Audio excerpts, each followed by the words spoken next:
¿Por qué Dostoyevski, Guillermo? Porque en Dostoyevski está el cuestionamiento más profundo del ser humano, que es el sentido de su existencia.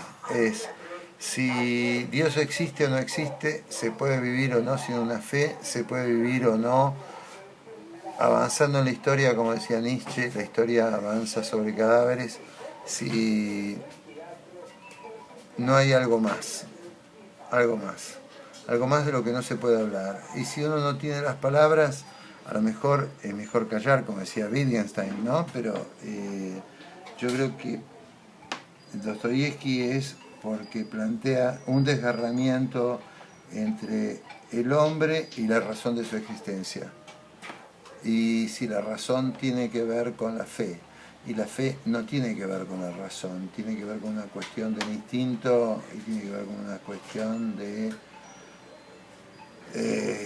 la creencia o no en los absolutos. Todo gesto de lo cotidiano puede estar cargado de absoluto, desde el pan que te llevas a la boca, la sonrisa que te da un chico, la visión del amanecer.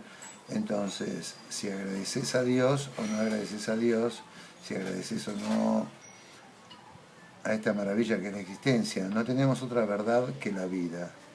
Y esta verdad que tenemos que la vida es un desgarramiento. De las novelas que vos has escrito, ¿hay alguna en la que vos te sientas más conforme o con la que te sientas más realizado? Depende, uno quiere a todos los hijos por igual. Algunos le salieron mejor formados, otros no tanto. Eh, Creo que sí, hay libros.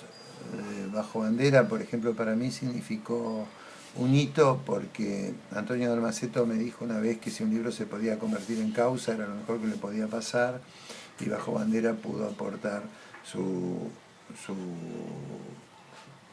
su apoyo a lo que fue la causa del caso Carrasco. Si bien el libro se había publicado mucho antes, ¿no?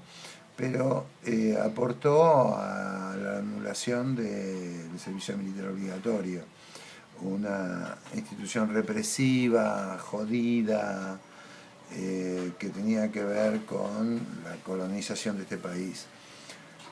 Otro libro, para mí el mejor que escribí fue Buen Dolor, que es un libro sobre mi padre.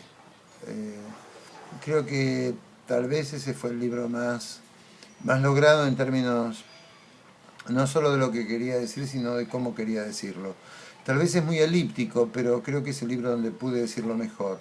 Tal vez pude decirlo mejor, decirlo de otra manera, ¿no? Valga el fallido en situación de peligro, pero creo que en El Buen Dolor busqué algo que me hubiera gustado que leyera mi padre, que si mi padre lo hubiera leído se sintiera orgulloso.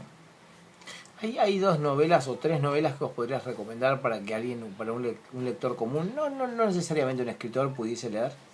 Que vos dijeras, bueno, lean estos dos o tres libros, no importa si son escritores. Eh, es un... Conformaría una lista muy clásica, conformaría una lista con la Odisea y la Ilíada, las dos en conjunto para mí forman una sola novela. Después pensaría en Guerra y Paz de Tolstoy y pensaría en Los hermanos Karamazov de Dostoyevsky. Creo que ahí está todo. También debería incorporar a Moby Dick. Creo que esto de armar listas, uno se queda como muy con la sensación de que se comió los principales, ¿no?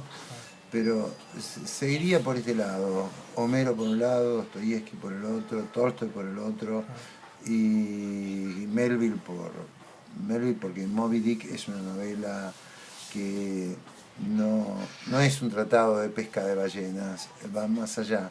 Tiene que ver con la búsqueda de los absolutos, tiene que ver con la puesta en tela de juicio de si hay una criatura suprema, que es Dios, esa pregunta que se hace Iván Karamazov en Los hermanos Karamazov. Si Dios no existe, entonces, ¿está todo permitido? Por último, En Cámara Gesell, que es una novela que estamos hablando de febrero del 2013, una novela que está en la boca de mucha gente en este momento, y si uno está en Villa Gesell particularmente, en Cámara Gesell vos hablas de un concepto que es vivir en la orilla. Vos vivís en la orilla. ¿Qué es vivir en la orilla? Vivir en la orilla es una especie de afición a los márgenes.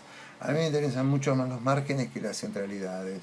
Me parece que vivir acá en la orilla es vivir en la costa, vivir en la orilla es vivir en la orilla del lenguaje, vivir en la orilla es vivir en la orilla de la literatura.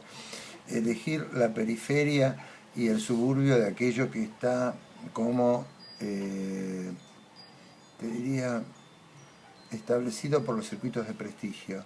Yo creo que nuestra literatura, la mejor literatura argentina, viene desde los márgenes, llámense Miguel Briante, llámense cantidad de escritores argentinos, ¿no? Tizón, Puig, etcétera. Todos vienen del interior. La literatura argentina es una literatura que se conforma del interior. Para mí, venirme hace 28 años a Villa Gesell tuvo en alguna medida que ver con algo que dice Pavese en algunos de sus ensayos, que una literatura con nervio es una literatura provinciana.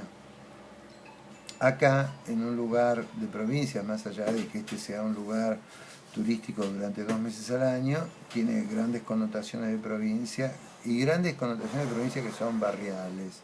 Y entonces te das cuenta que acá hay un nervio en las historias. Pavese decía que toda la literatura provinciana es una literatura con nervio. Yo estoy convencido de que acá está el nervio del país, el nervio del mundo, y que si vos te pones a mirar al vecino, te pones a conversar con el del lado, encontrás desde el centro hasta los márgenes de lo que hay dentro de lo que es este pueblo que es Villa Gesell, te encontrás que hay historia para ser contada. Y hay una historia que es apasionante. Entonces, si yo hace un rato hablaba de Tolstoy, hablaba de Dostoyevsky, era porque de alguna manera ellos se proponían describir un contexto, describir un país en el que vivían, con la problemática